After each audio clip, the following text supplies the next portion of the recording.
Hello, listener, and welcome to Chapter 19 of Bite-Sized Tales, the audio flash fiction podcast. In today's story, we take you to a cornfield and a girl's desperate attempt to get out with her mind intact.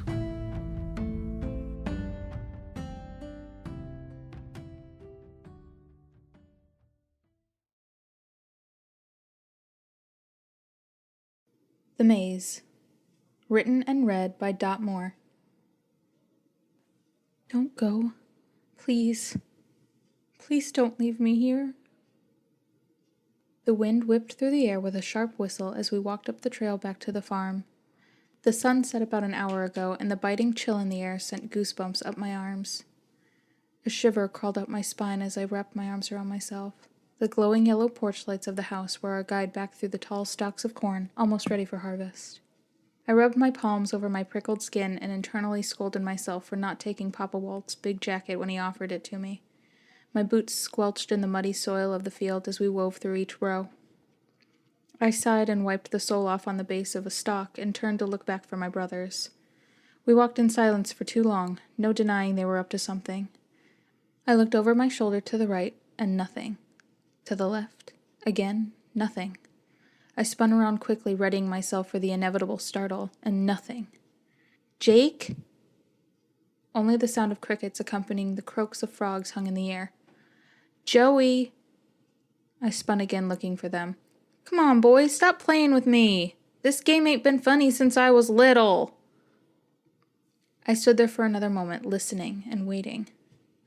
Fine, if y'all are just gonna be jerks, then I'm going home, and I'm telling Papa Walt to lock you boys out tonight. I turned with a huff and lifted myself on my toes, looking for the comforting glow of the house, and saw nothing but the inky blackness of the surrounding night sky. I turned again, spinning in circles, doing quick hops to try and see over the tops of the stalks. My breath came out in quick, panicked huffs.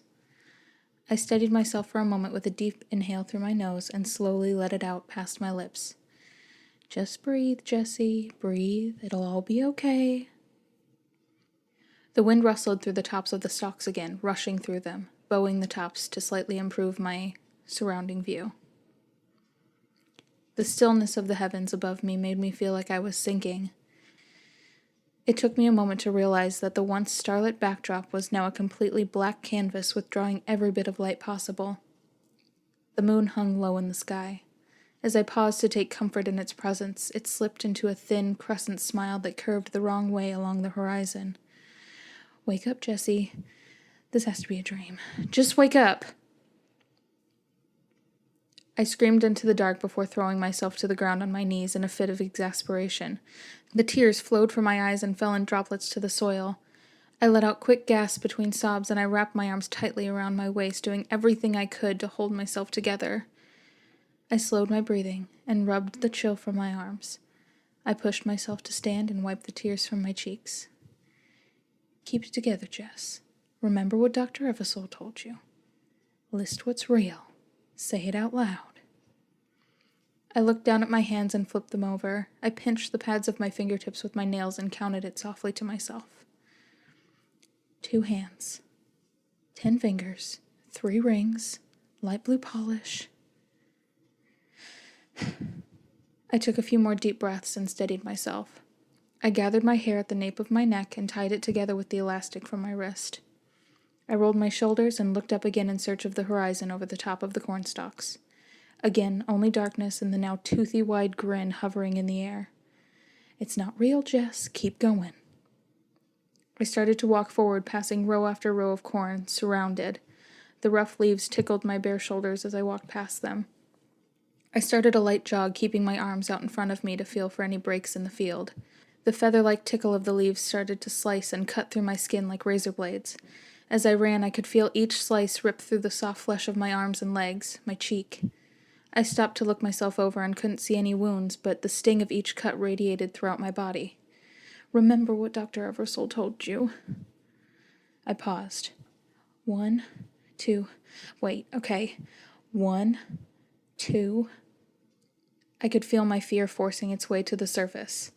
Hours passed and the tormenting smirk in the sky shifted, still smiling at me in the distance. I couldn't escape. I stopped and braced myself with my hands on my knees to catch my breath. I squatted and sat down on the cold, muddy ground and hung my head. I tucked my knees to my chest and softly cried into my hands. No one's coming for you, Jesse. No matter how much you fight, you're never getting out of here. Don't say that. Face it. You're lost because you've always been lost. No one's here to help you because you cannot be helped. Shut up! My shout echoed into the darkness, eyes squeezed shut. Then a hand grasped my shoulder, shaking me. I blinked into the early morning sunlight cresting the tops of the stalks to see Papa Walt standing over me. What are you doing out here, girl?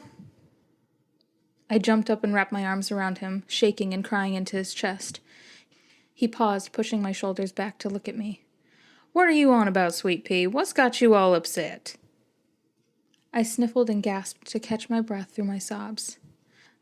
I came out here last night to get Jake and Joey and then got lost and I couldn't find my way back. Papa Walt stared at me, his eyes wide but his bushy brows furrowed over them. Girl, what are you talking about? Jake and Joey been gone for 3 years now, baby.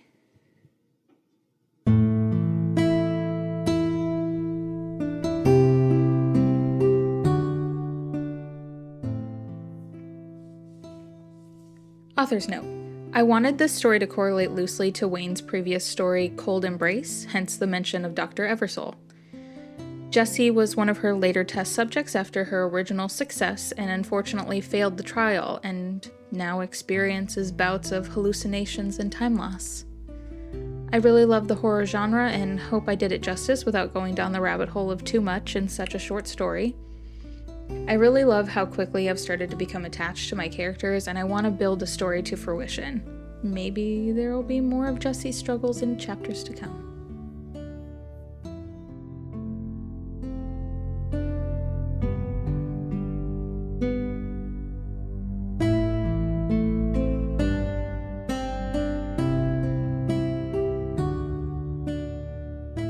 This chapter of Bite-Sized Tales has been brought to you under a Creative Commons Attribution, Non-Commercial, No Derivatives 4.0 International License. Intro and outro music is Fantasy Motion by Alexander Nakarada, provided under Creative Commons 4.0 license. If you've enjoyed what you've heard today, we greatly appreciate reviews and recommendations to your friends. For more information about our authors, please visit bitesizedtales.com. We look forward to reading to you next time.